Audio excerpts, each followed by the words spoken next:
Greater Hyderabad municipal corporation का mayor और deputy mayor का इलेक्शन हुआ। तो ये बड़े अफसोस के साथ मुझे कहना पड़ रहा है कि एक भी मुसलमान को ना मेयर दिया गया ना डिप्टी मेयर दिया गया, जबकि 35% आबादी जो है मुसलमानों की है ग्रेटर हैदराबाद म्युनिसिपल कॉरपोरेशन में, 35 से 40%। और जो मौजूदा टीआरएस हुकूमत है ये खुद मुसलमानों के हमदर्दी का मुसलसल दावा भरते रही और बगैर मुसलमानों के हिस्सा लिए के ना तो तेलंगाना अलग होता था और ना मुसलमान वोट दिए के टीआरएस 2 मरतबा इख्तिदार पर आती थी। हम शुरू दिन से कह रहे हैं कि केसीआर साहब जो है हर उनकी जो हरकत होती है कहीं ना कहीं हिंदुत्व फोर्सेस को तायद में या हिंदुत्व फोर्सेस को खुश करने के लिए किया जाता है। आज ये इसकी जिंदा मिसाल है कि जो डिप्टी मेयर का पोस्ट साबिका में एक मुसलमान को बाबा फसीउद्दीन, चाहे वो नाम का मुसलमान रहो या काम का मुसलमान रहो, उसको दिए थे, लेकिन आज वो भी नहीं दिया गया।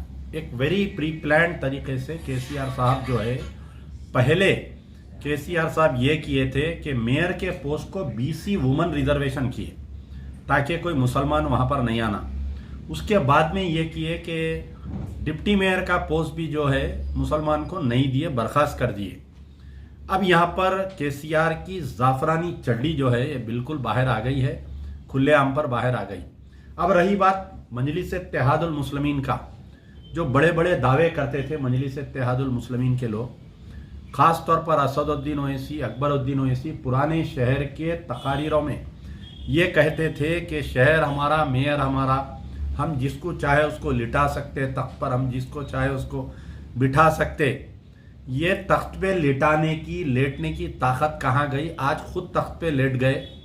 तो मुझे वो जुमला याद आ रहा है कि ना खुदा ही मिला ना इसाले सनम, ना इधर के रहे ना उधर के रहे, आंख मुंह मूछ के दुम दबा के जाके टीआरएस की तायद कर दी आज मेयर और डिप्टी मेयर में। तो मजलिस इत्तेहादुल मुस्लिमीन की क़यादत से मेरा यह सवाल है कि टीआरएस जब तेलंगाना एजिटेशन चल रहा था, जब 12% रिजर्वेशन देने का वादा किया गया, आज 8 साल हो रहा टीआरएस इख्तिदार पर आके, 7 और 8 साल हो रहा, आज तक 12% रिजर्वेशन नहीं मिला मुसलमानों को। क्या सूरत देख के आप मेयर में तायद किए, डिप्टी मेयर में तायद किए?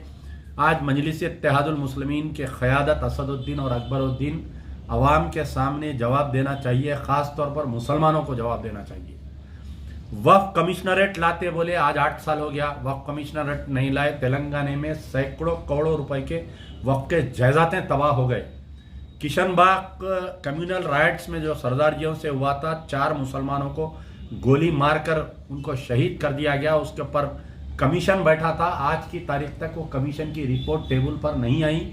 वो खाती पुलिस के ओहदेदारों को आज की तारीख तक जो है उनको इंसाफ नहीं मिला।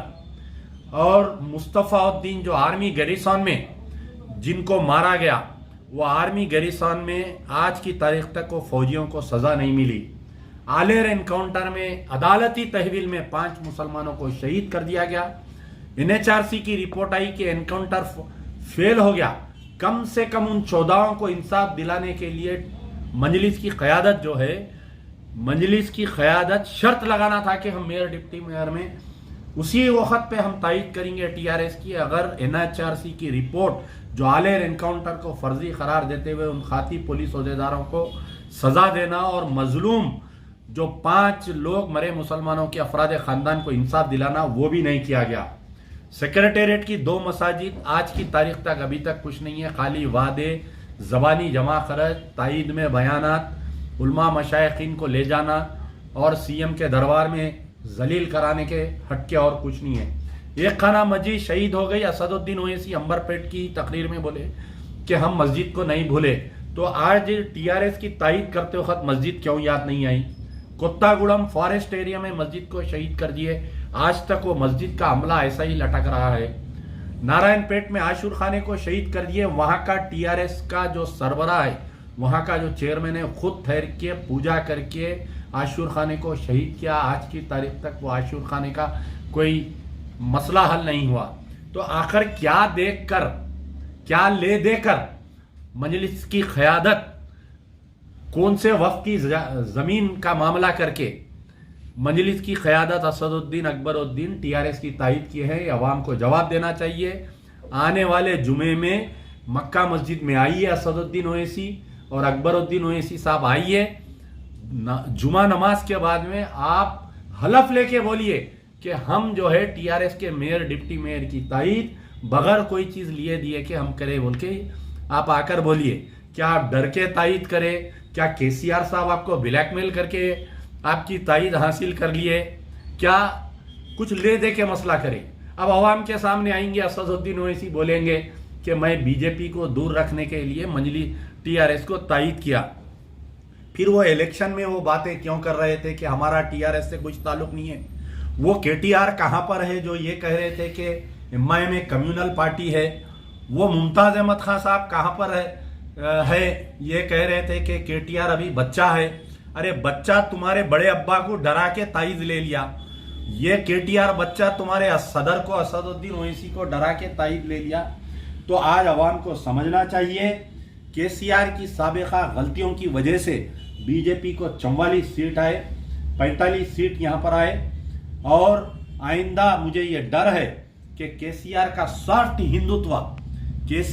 सॉफ्ट हिंदुत्व बीजेपी को परवान चढ़ाएगा तेलंगाना में, और मजलिस इत्तेहादुल मुस्लिमीन टीआरएस को वक्फे से एक नाकसाम जैसा डस रही है वैसा डस रही है। आज टीआरएस के अक़लियती कायदीन को शर्म से सर नीचा करना चाहिए, अपने कहीं जाकर चुल्लू भर पानी में डूबकर मरना चाहिए कि एक पोस्ट जो डिप्टी मेयर का था एक मुसलमान को वो भी नहीं दिया गया।